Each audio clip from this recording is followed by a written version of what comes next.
Hello guys, welcome to Sumanth talks. So ఈరోజు topic వచ్చేసి మన ప్రభాస్ అన్న అలాగే సందీప్ రెడ్డి వంగ కలిసి తీయబోతున్న స్పిరిట్ మూవీ స్టోరీ. సో ఇది ఫుల్గా నేను చెప్పట్లేదు, ఎందుకంటే ఇది ఫుల్గా బయటకు రాలేదు. Just one of the industry source నుంచి జస్ట్ వచ్చిన ఒక చిన్న లైన్ అంతవరకే. సో సినిమాలో మన ప్రభాస్ అన్న ఒక పోలీస్ క్యారెక్టర్ చేస్తున్నాడు. అది అందరికీ తెలిసిన విషయమే, ఇది ఆల్రెడీ లీక్ అయింది, అందులో కొత్తగా ఏం చెప్పేది లేదు. కాకపోతే తెలియంది ఏంటంటే ఇప్పుడు సందీప్ రెడ్డి వంగ ఎలా మన ప్రభాస్ అన్నని ప్రజెంట్ చేస్తున్నాడు అనేదే పెద్ద ట్విస్ట్ ఇందులో.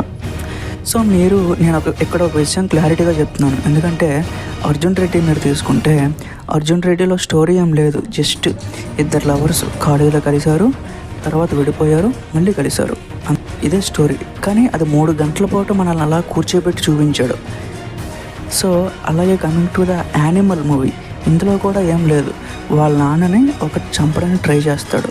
సో ఆడిని చంపడానికి ఎవడైతే ట్రై చేశాడో విలన్, వాడిని హీరో ఎలా చంపాడు అనేది స్టోరీ. చాలా రొటీన్ స్టోరీ. చాలా సంవత్సరాల నుంచి మనం ఇలాంటి స్టోరీలు చూస్తున్నాం. కానీ యానిమల్ అంత పెద్ద హిట్ అయింది, అర్జున్ రెడ్డి కూడా అంత పెద్ద హిట్ అయింది. సో స్పిరిట్లో కూడా చాలా కామన్ స్టోరీ ఉండబోతుంది. నిజంగా గైస్ నమ్మండి, నేను అడిగిన ఒక పర్సన్ నాకు చెప్పిన మాట ఇది. స్పిరిట్ స్టోరీ మాత్రం ఎలాంటి చేంజెస్, ఎలాంటి కొత్తదనం ఉండదు.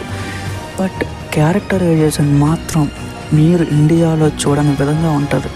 ప్రభాస్ అని యాటిట్యూడ్ అవనివ్వండి, ప్రెజెంటేషన్ అవనివ్వండి, ఆయన డెలివరీ అవనండి, చాలా విషయాలు కూడా కొత్తగా రాబోతున్నాయి.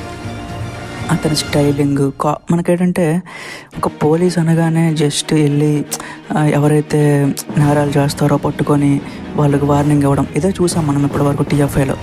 బట్ ఫర్ ఎ చేంజ్ ఇక్కడ ఏం జరుగుతుంది అంటే ఒకే ఒక విషయం గుర్తుపెట్టుకోండి గాయస్, ప్రభాస్ ఇందులో చాలా హానెస్ట్, అలాగే యాటిట్యూడ్ చాలా ఎక్కువ. ఎలాంటి సీనియర్ ఆఫీసర్ని లెక్క చేయడు, ఎలాంటి ఆఫీసర్ని, ఎంత పెద్ద పొలిటికల్ లీడర్ని ఎవరిని లెక్క చేయడు అనమాట. సో ఒక మిషన్ మీద ఇతన్ని బెర్ముడాకి ట్రాన్స్ఫర్ చేస్తారు. వినండి గైస్, ప్రభాస్ అన్నని ఇండియాలో పనిచేస్తున్నప్పుడు ఒకానొక మిషన్ మీద బెర్ముడా కంట్రీకి ట్రాన్స్ఫర్ చేస్తారు. ఆ బెర్ముడా కంట్రీలో అక్కడ విలన్కి ప్రభాస్కి మధ్యన ఏం జరిగింది అనేదే స్టోరీ అన్నమాట. ఇందులో 2 పార్ట్లు 3 పార్ట్లు అవేం లేవు, సింగిల్ పార్ట్ అంతే. ఒకే మూవీలో స్టోరీ మొత్తం తేల్చి కూడా వస్తారనమాట. సో ఇది గైస్ స్టోరీ.